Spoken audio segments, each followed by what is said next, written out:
Get started. All right, good morning, everyone. Happy Tuesday from Remax Ace. Today we're going to talk about cold calling. Why? Because we've been paging it out, and everybody is a little chicken to do their cold calling. We've got the do not call list. So you guys, the office is paying for it. It's really good. My last office, we had to participate and pay for it, and it's not cheap. So if you guys want access, we can't give everybody can't log in, but we can, navigate it in such a way that we can utilize it right now because cold calling is the way to go. 100% cold calling, door knocking is a big source of my business. Sure. I'm just going to ask everyone to go on mute there real quick. Okay. Yeah, we got it. Okay. So, I'm just going to start sharing. We're going to talk about a little bit about scripts and stuff like that as well. But I wanted to start off with cold calling, right? So my objective today, I want to let you guys to overcome that fear and rejection. And the biggest thing is that if I train out that we're going to participate and do cold calling, I maybe get one or two people show up at the office, right? But I did it this way so we can talk and we can train and get more comfortable with it because I want to overcome that fear and rejection, right? And I want to talk a little bit about scripts that work and mastering the structure of your call.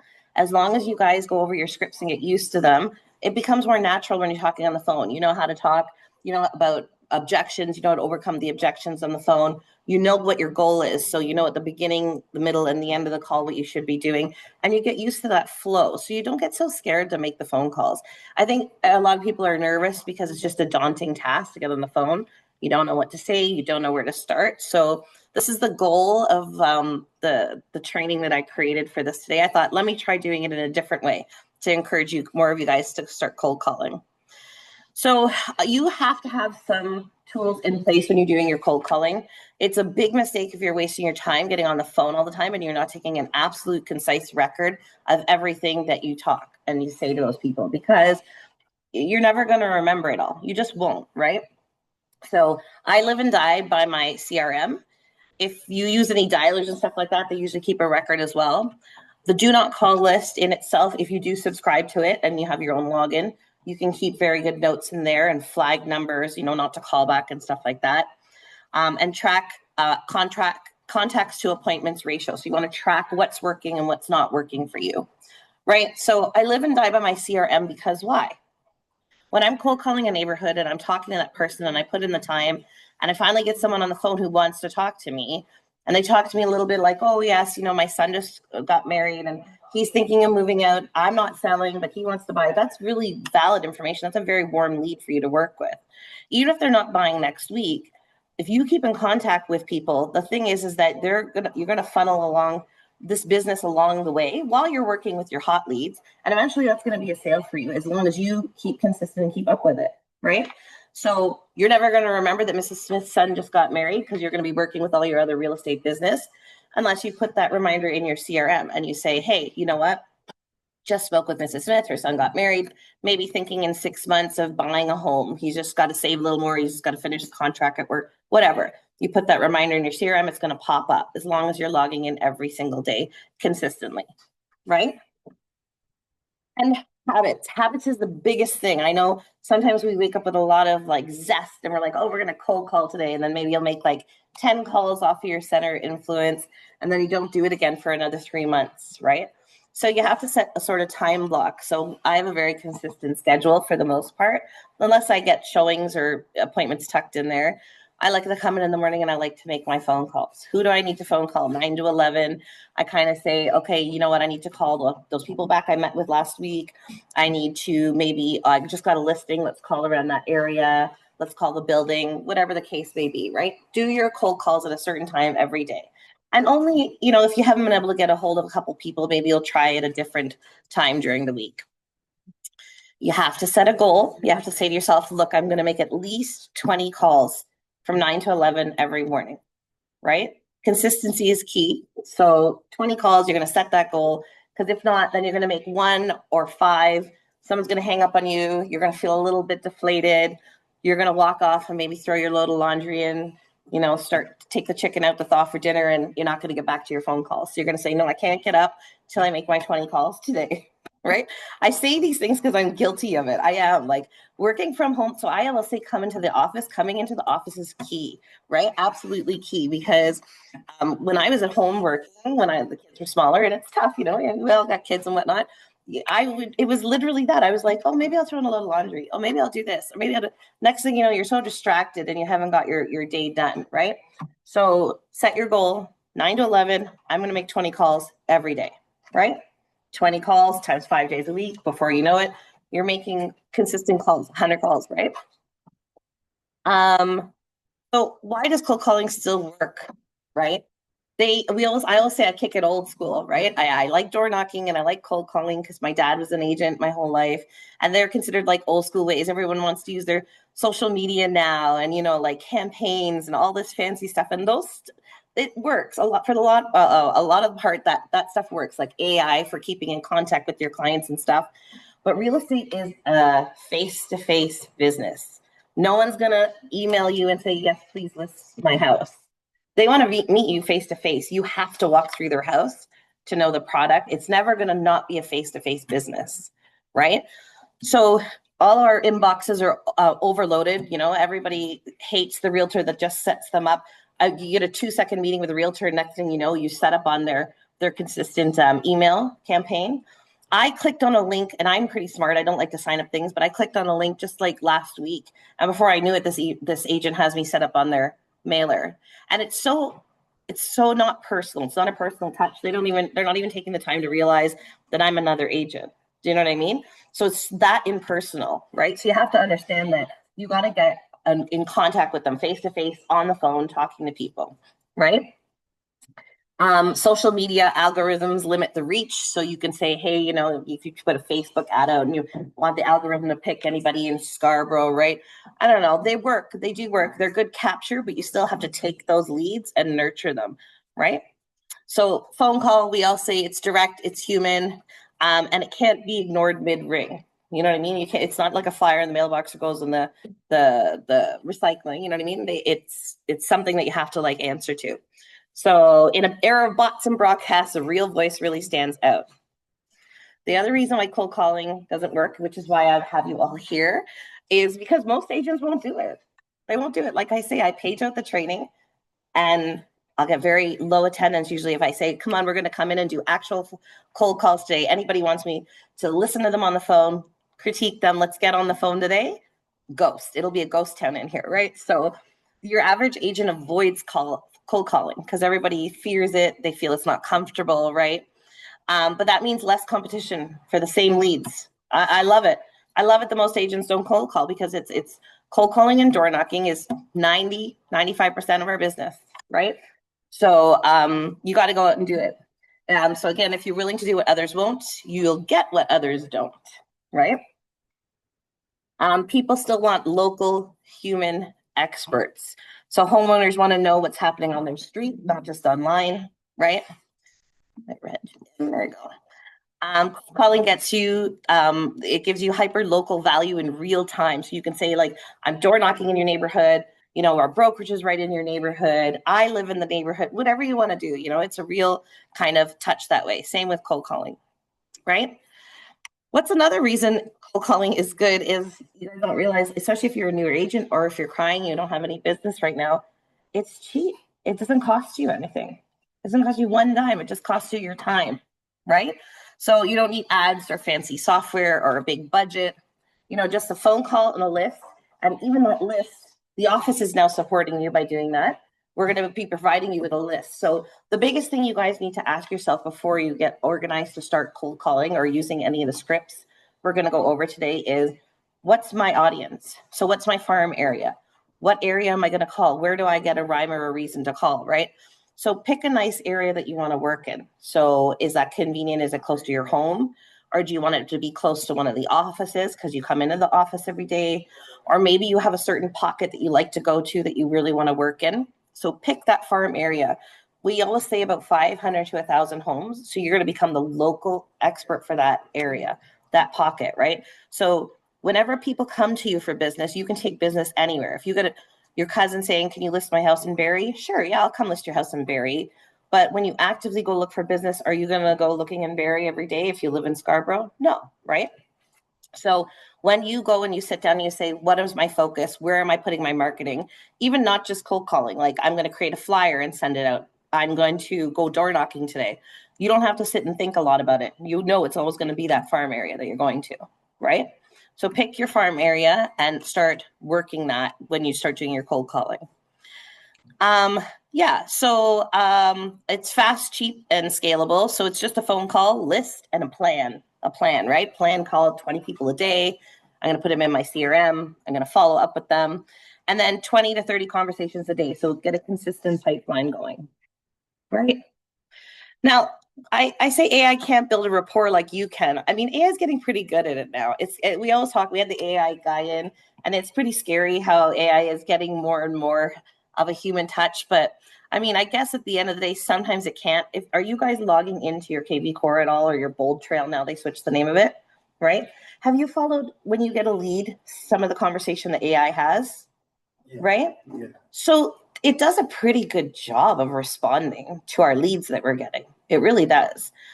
But I mean, it's not that human touch. At some point, if somebody's not answering, it kind of veers off and it keeps the conversation going. Where normally I don't think we would, right? So it's close, but it's not quite there. And then my favorite, I always say, people buy and list with people they trust.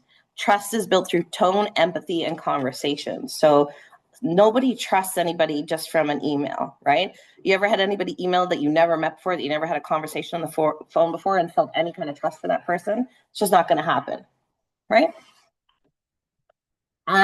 You get real-time feedback, real opportunity. So I have a lot of people say, I sent out 50,000 flyers and I didn't even get one call. You don't know what those people are doing with their flyers. You have no idea. Did they actually look at it? Did they read the content? Are they thinking of buying or selling? Or did they just throw it in the recycling bin?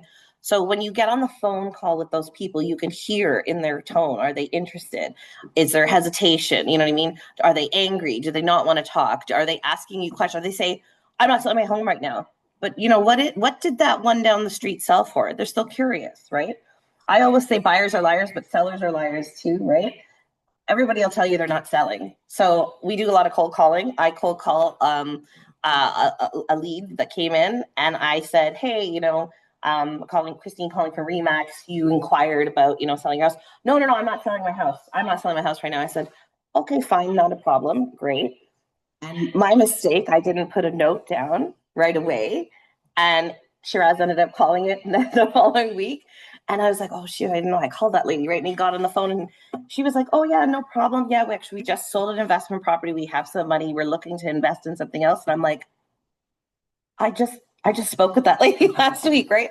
So sometimes it's not necessarily your fault, but sometimes you catch people in a bad day. We all do it too, right? I'm in the middle of something, the kids are bugging me, I'm cooking, or I'm in the middle of work, or I'm doing a showing and I don't have time to talk to that person. So real-time feedback when you're on the phone with those people. You can hear their tone. You can adjust on the fly so you can uncover their objections and build a rapport. So, you know, maybe I've tried to call somebody for 2 days now, a new lead, and both times they were busy. Now, are they avoiding me or are they just really busy? So no problem. When's a good time? I'll call you tomorrow after 2 is good? And he said, yeah, no problem. So you're not telling me not to call you back. I'm going to call you back, right? And there's no waiting for a reply. You know instantly where that lead stands, right? Last but not least, it's still producing listings for top agents. I can guarantee you talk to any of the agents in our brokerage who are doing very well, and they'll tell you the same thing. Networking, consistency, cold calling, door knocking. These are all the things that are keeping them going, right? 100%. So every top producing agent knows you can't just rely on your referrals. Referrals are great, you know what I mean, if you're a good agent and you've been in the business for a while, but if you're just getting things started, where do you start that from? And cold calling adds another stream, especially when inventory is tight for market shifts. Inventory is not a problem right now, obviously, but you know what I mean? We're still looking for business somewhere. Okay. So overcoming rejection, okay? I think the biggest thing getting on the phone, aside from a little bit of nerves of talking to strangers, is people don't like getting rejected, right? So you have to understand, you have to take cold calling with kind of a light heart. You have to understand that they're not rejecting you, they're just rejecting the moment, the message, or the method, right? So rejection on the phone is never about who you are. It's just timing. Like I said, sometimes you catch people on a bad day, busy moment. They can't talk on the phone, right? Skepticism, they've been burned before. They're like, oh, another sales call or another person trying to, scam me of something. Comfort zone, the fear of change. So maybe they did click your link on your website because they were kind of contemplating on maybe what their house value is worth. But then you call them, they're like, oh, no, I'm not selling. I'm not selling. You know what I mean? So you got to really ride that out with them.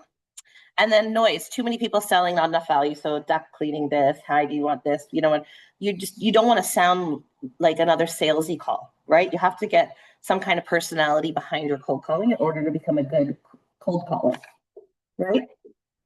So shift your mindset, right? I always say here, they say you have to call 100 people to get one person to say yes to you on the phone. So if someone hangs up on you, you can't cry about it. You got to just hang up the phone and go, yes, okay, I'm one more closer to someone saying yes to me today. What does it matter to you if that person hung up on the phone, right?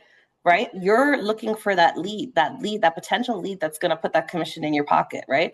So let them hang up all they want. I didn't waste my time talking to you when you're not really selling. I don't want to waste my time talking to you on the phone, right? You're not trying to win everyone. You got to understand that when you get on the phone, you're not trying to win every single person you pick up your best friends with, right? And then, like I say, every no is a step towards your next style, right? So you have to go from our outcome is to get a sale or a purchase at the end of the day from these people to help them. We're realtors. If not, what else are we doing with our license? So our job is to offer help, don't force it, right? So, hi, you're not selling your house? Okay, not a problem. Are you interested in the updated value of your house? Yeah, I hear you were just telling me you did some renovations. Do you want to know what the current market value of your house would be then? No obligation. I could always just drop a booklet off by your house and let you know, right? You can control the effort, not the result. So you can put in effort all day long. Some days we have a crappy day and we made 100 phone calls and everybody is just hanging up and we just laugh it off. We just go, oh, okay, fine. Everybody's in a bad mood today, I guess, right? So some days you just can't control that.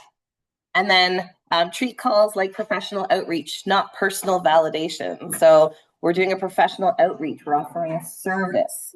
We're not looking for everybody to like us and think we're the best top agent in the world, right? You're going to use your objection as feedback and not insult. So objections equal insight into what people are feeling. Okay. So you can't take objections in a negative light. You have to hear what they're saying at the end of the day. So I'm not interested might mean I don't understand the value yet, or I'm overwhelmed. A lot of the time it's I'm overwhelmed. We have to understand that. I always say real estate is the biggest transaction a person will make in their life. I don't know if you guys can think of another purchase or something that where we're spending $1 million, right? Unless you guys are billionaires and spending $1 million all the time. I know I'm not, right? So it's overwhelming for people. They get very, very nervous of it. And we take for granted that we're realtors and we do this every single day. And we're like, it's okay. You're just buying a house. You're just putting an agreement together. But people get very nervous and overwhelmed in the moment. So you have to have a little treat them like with kindness there. They've had a bad experience with another agent, right? Maybe there's an agent who's just calling and calling every day because they happen to mention they were thinking of selling in the near future. So they don't even want to talk to you because they don't want you to start doing that again, right? So you have to ask yourself, what can I learn from their response? And then create an emotional buffering system. So use call and log tracking sheets. So each call becomes data, not drama. So very often, we'll put in our spreadsheet, I could actually pull it up and show you guys, mean lady yelled at me, didn't want to talk, right?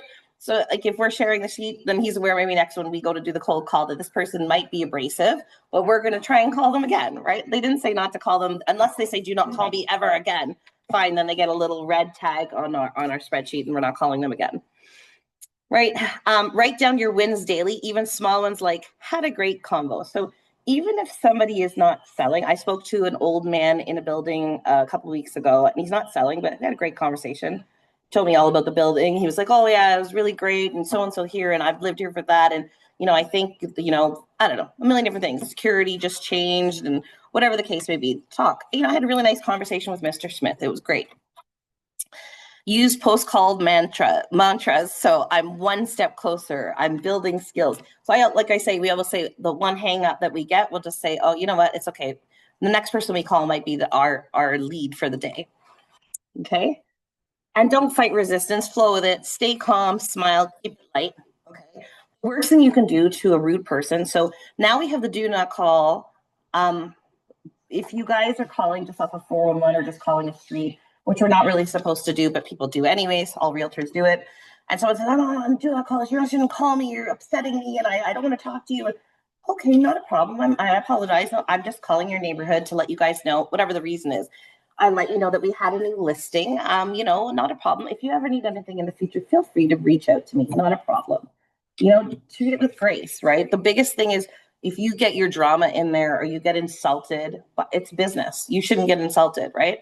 Then that's going to be a bigger problem for you. That's when we get the agents, people calling us at the brokerage saying, your agent called me and it was very rude. They want to do a RICO complaint or something. So who cares? It's okay. Have a great day. Not a problem. Thank you, right? Decompress after call block. So walk around, breathe, hydrate, put a little music on, you know what I mean? Go get a coffee, laugh, joke about it with your friends. That's why it's good to be in the office, because even I hear other people making cold calls or stuff like that. I hear Ricky at the front desk doing cold calls for the brokerage, and I can always tell when she has a tough one, and I might say something funny out of the office and we'll have a little laugh or something, whatever the case may be. It helps you just to decompress after, because you got to, like I say, reward yourself for showing up. You know what I mean? You're sitting there and you're trying. That's all you can do. If you're not trying and you're not getting any business, it's your fault, right? But if you're trying, it's all good. So remember the why. This is my last point. The why. What are you doing this for? Are you doing this to save your home? Are you doing this to grow your business? You want to take your kids on vacation this year, or build your freedom? I find it's really, I always talk about goal setting. And if nobody sat down with me and Selvin at the end of the year, if you're newer to our brokerage, we always sit down at the end of the year, Selvin and I, we talk about goal setting. What's your goal for the year? So yes, there's always a monetary thing there. We always say, I want to make 150,000 this year. But I always encourage everybody to have a personal goal as well. So what is that? I want to buy a bigger house this year. I want to buy a newer car. I want to go on a vacation. I want to keep your mission front and center, because I tell you, that's going to be more motivating than thinking, I didn't make 150,000 yet this year. I'm not even at 100,000 this year. It's an easier thing to keep you going when you have a personal goal there, right? Okay, so now we're going to get into the cold calling a little bit. Now that I did that part, I hope it encourages you guys to get rid of your jitters a little bit and get on the phone. But know your audience. So who are we cold calling, right? So I say expired listings, and I always throw these videos up online, but we're not allowed to do them technically. But I'm going to tell you that absolutely every agent out there is doing it, right? Any agent who's successful, because that they want to sell their home. They already had the property up for sale on MLS, right? So we are supposed to be, and you guys should be watching whether it says, call or do not call. Most of those listings are saying do not call after expired, but definitely one of our audience that we're going to be calling for sale by owner. So I always say, encourage you guys, if you pass by a person trying to sell their house on their own, you better be taking a picture, taking that number down and calling them right away, right? Because they already want to sell their house. They're trying. And like I say, the public really thinks that what we do is a very simple job. But at the end of the day, we all know it's tough and it's stressful. And sometimes it's really like we get bombarded with stuff on the listing, right? So I think the public gets kind of a shock when they go and put the house up on their own.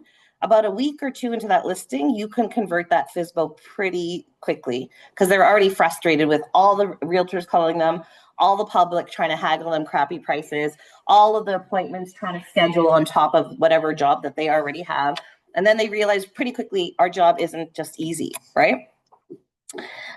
Circle prospecting. So this, I say, is absolutely where I get most of my business from. Just listed, just sold. If you're not doing, especially just sold, just sold. If you just sold something, or if our office just sold, if you don't have like a listing in the area, if you're not doing a just sold call or sending out a just sold flyer, you're missing a lot of business, right? So just listed, just sold, you're going to be calling them. Just listed, I always have fun with. I know you guys probably get tired of anybody who's been in my training 1,000 times, but I always call around the area. And what's the first thing people say when we call them? I don't want to sell my house, right? And I go, no, I know I'm not looking to sell your house. I'm like, we just put a listing up in the area. And I wanted to know if you wanted to pick your own neighbor. You know, anybody that wants to move into the neighborhood? And people kind of laugh at that. It's a funny joke to them. They're like, oh, it's a different approach because a million realtors call me and ask me if they want to sell my house. And you're not calling to ask to sell my house, right? So definitely something that works. Absentee owners, right? That's yeah. Is that 411? How do you get the numbers of the people in that area? So right now, we can give you a list of numbers. Yeah. Before we were doing reverse searches on Canada 411, but you got to watch you don't hit people on the do not call list. So you can cross check everything. So I can show you guys how to do that. You can go to Canada 411 and do a reverse search. So Kennedy Road, right? And it'll bring up everybody on Kennedy Road. And then you take that number and you plunk it into the do not call list, Google search, and each number you can go to the do not call list and it'll tell you if they're registered or not, right? A little time consuming. We can also give you a spreadsheet. Ricky at the front desk, if you tell her, this is my farm area, I want, you know, I don't know, Consumers Road, Kennedy Road, give her a couple, she can do a spreadsheet for you and give you the numbers for your area, okay? That's why I say pick your farm area, know what area you're gonna attack and start calling, and then you can use that from the front desk, right?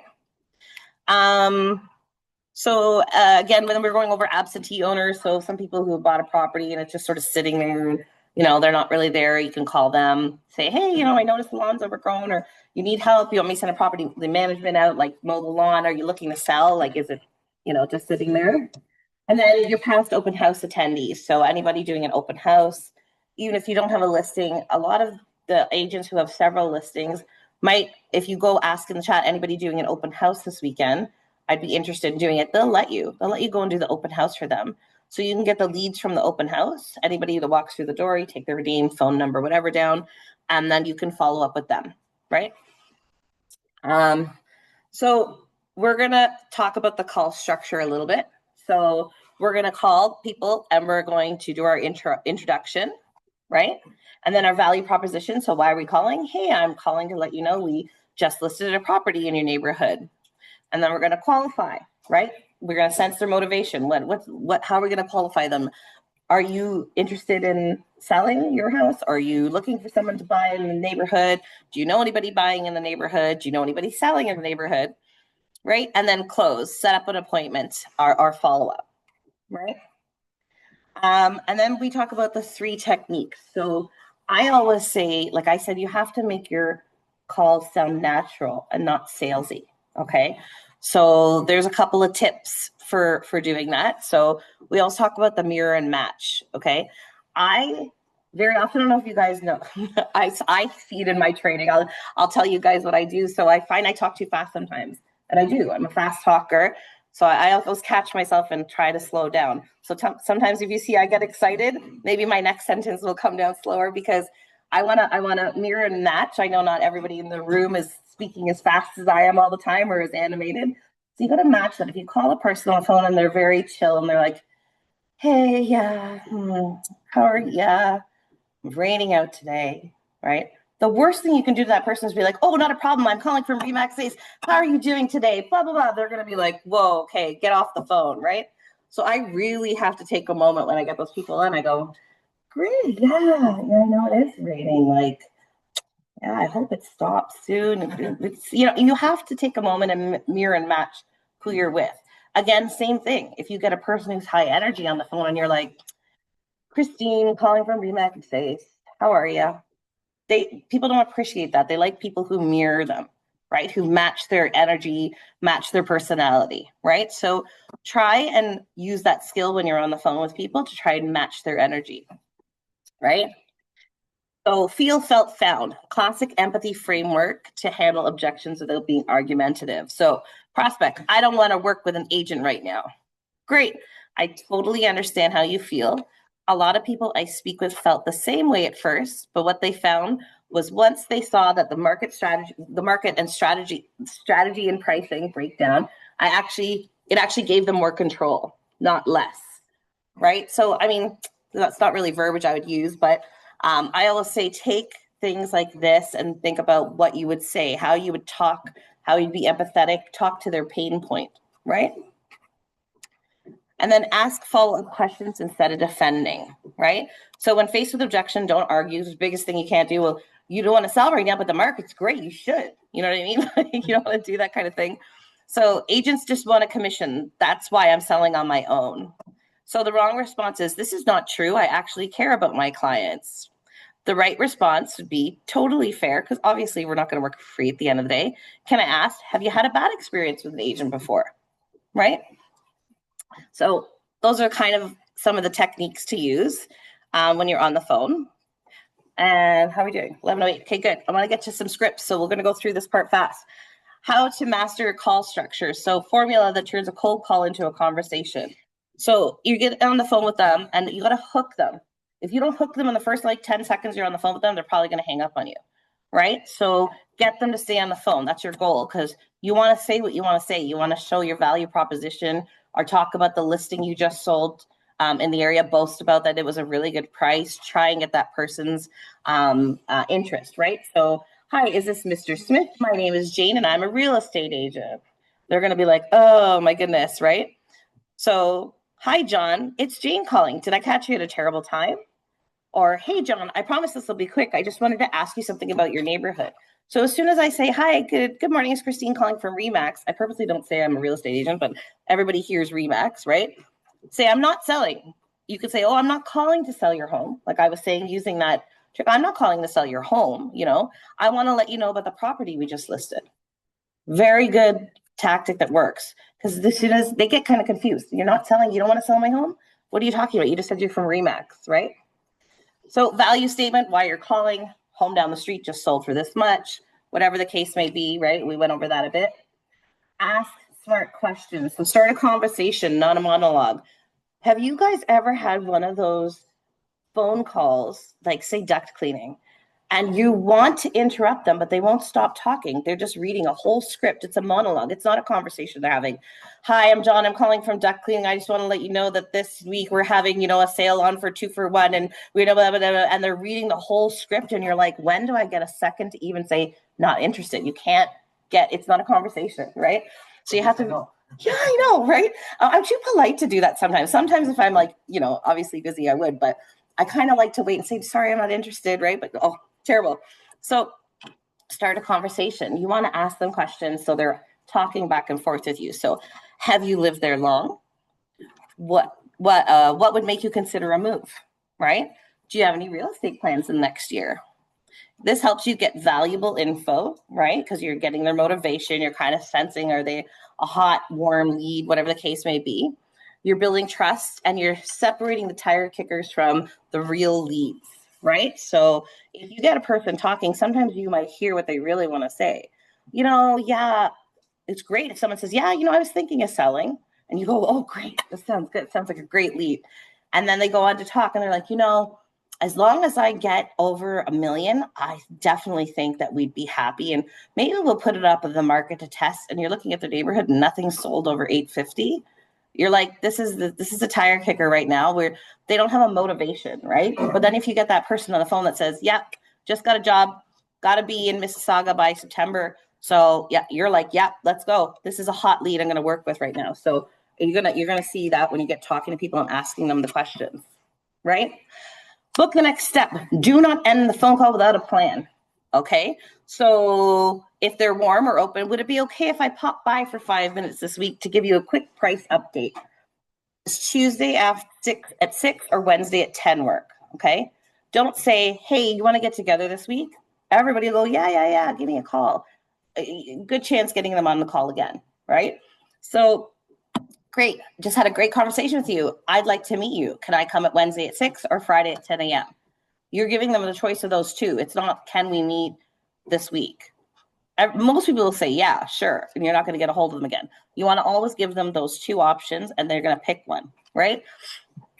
Would it be helpful if I sent you a report on what homes are selling near you, right? I never send anybody anything on email, by the way. If somebody wants the value of their home, they are not getting that on email or the phone call with me because I want a face-to-face appointment, right? My goal is always to sit down and meet with that person face-to-face, right? So practice tip, it's called the call sandwich, top slice, friendly intro. Filling, you're going to give your value and discovery questions. And then the bottom slice is going to be clear, confident close, right? And then you mastered cold calling when you get used to your scripts. So you sound natural. You don't sound like the duct cleaning guy. We're having a sale, blah, blah, blah, blah. We're not reading anymore. The first bunch of cold calls you make are going to be awkward. They're not going to be natural. They're going to kind of suck sometimes because you're going to get on there and you're going to trip on your words and you're not really going to know what you're going to say. But once you're used to that script, you're going to know what to say. You don't need the paper in front of you anymore. You're going to say, oh, when they say I'm not selling, you go, oh, I know you're not selling. I just called to tell you about a listing we have in the neighborhood. All of a sudden, you start to sound more natural on your phone calls, right? So you're confident even when they say no. You're not hurt. You're not deflated. No, great, not a problem. Okay, well, how about I follow up with you in 3 months? I'll call you in a few months. Or how about I just set you up so you can just see what's happening in the neighborhood? I'll put you up for a prospect, right? You'll end up booking more appointments because you're in control of the flow of the phone call. You're not losing control when that person says no or when they throw up an objection. And you can adapt in real time without freezing. So that's the beauty. Like I said, you're not going to get tripped up on your words. The more you practice your scripts and dialogues, you're not going to get nervous on the phone and not know what to say. Oh, but okay, all right, and then get hung up on, So you're going to end up mastering if you go over these things. How's everybody doing online so far? You guys got any questions? Okay, I know we're always running out of time because I like to talk, but we're going to go over a couple scripts. Just so I can give you guys an idea. I'm going to try to open up bigger there. We talked about the circle prospecting script. So we're talking about just listed, just sold. And like I said, don't be fearful if you're a new agent or if you don't currently have any listings, just pick a farm area and look and see what RE/MAX ACE has in that area. Because we can use our own listings without asking permission. Like if it's other agents, if you're determined to work in a certain area that has other agents' listings, you have to call and ask them permission. But for the brokerage, you can call and you can do these on your own, right? So, hi, Mr. Smith. This is Christine with RE/MAX ACE. I'm calling because a home just sold at 123 Main Street, and I wanted to let you know about it. I'm also reaching out to see, do you have any plans to make a move in the next 6 to 12 months? Obviously, you're not going to go on and on. You have to let them talk in between, right? If no, totally understand. A lot of homeowners aren't planning anything, but they're still curious to know what their home might be worth in today's market. Would it be helpful if I sent you a quick update on recent sales in your neighborhood? If yes, maybe that's great. I'd love to learn more about your plans. Would it be okay if we set up a quick 10-minute meeting to go over what your home could sell for right now? How's Friday at 3, or would the weekend work better for you? Right? So the for sale by owner is a tough cookie sometimes, right? Because they never want to pay the commission. They never want to talk to the agent. But like I say, once they've been up for a week or two, they're kind of frustrated at that point. So they're definitely a lead you can work on. So, hi, is this the owner of the home for sale at 123 Main Street? I'm Christine with RE/MAX ACE. I'm your neighborhood agent. I just saw your listing online, or I just drove by your sign and took your number down. I know you're selling on your own, but just curious, how's everything going so far? Are you getting showings? Have you had any offers yet? Kind of sense how it's going, right? Are you getting the kind of traffic and serious buyers you were hoping for? What made your decision to sell for yourself instead of working with an agent? Commission, obviously, they're going to say. If they're open or struggling, I completely understand you wanted to save commission. A lot of for sale by owners feel the same way at first, but sometimes we're able to get sellers more money even after the commission fee. So this is like the script. I honestly, I trip on these scripts now when I go to read them, even though I get so used to them because I try to turn it into what I like to say. So when I do it more natural on the phone, I always say, you know what? I feel that when you use a realtor, we can put it up on MLS. We were exposed to more agents. So while your Kijiji ad might bring you 5 or 6 buyers inquiring, every agent on the board, how many are we now? 80,000, something like that. Agents might be working with 2 or 3 buyers. That's a bigger pot. The more people you expose to your property, the more they might fight for the price, the higher the price we can sell. You know, I can almost guarantee it. Okay. So you want to kind of bring their mind around to show about the exposure we can get for them.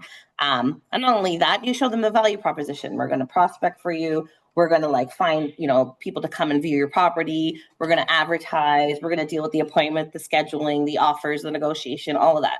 Because like I say, definitely sometimes they're more overwhelmed, right? And then the last one I had an example of is like an expired script, which we're not supposed to be using, but just, you know, check it out. I like expireds because they've dealt with a frustration already of being on the market, right? And a lot of times, if you really analyze, there's some reason maybe why it didn't sell. So not necessarily blaming other agents, but you got to pick, like, we had an expired listing that we took a few months ago. And when we really looked at it, they had mislisted the detached garage. They didn't even have a garage. And this was like a lot of value to the property because it was a detached garage that was wired and like, you know, had heating and everything. And it could be really used as another part of the house, like a workshop or something like that. So definitely a bad part on the previous listing agent. And then there was a couple other things like, oh, the separate entrance wasn't noted on the property. And it was a beautiful separate entrance to the basement. So a couple of things, if you really analyze, maybe the price point wasn't correct, maybe something wasn't correct. So you want to definitely do your research before you're calling your expireds. You don't just want to call and be like, use me, right? You want to show some value. So I was looking at your property. It was up for a few months. Did you get traffic on the property? You know, we weren't getting a lot of showings. Okay, perhaps that could be, I don't know if you were educated on the sales in your neighborhood, but a lot of them were at $850. And I noticed that you had listed at $999. Was there a reasoning behind that? I haven't walked through your property. I'd love to walk through your property to see. You're telling me you did a renovation, you feel it's worth more. Let me come by and give you a second opinion, right? Something like that, something where you get your foot in the door. Like I said, face-to-face meetings. And then, of course, you know, would it be okay to come at Thursday at 10 or Wednesday at 7, right? And give them those two options while you're on the phone. So are you guys going to do some cold calling this week? Do it. I'm telling you.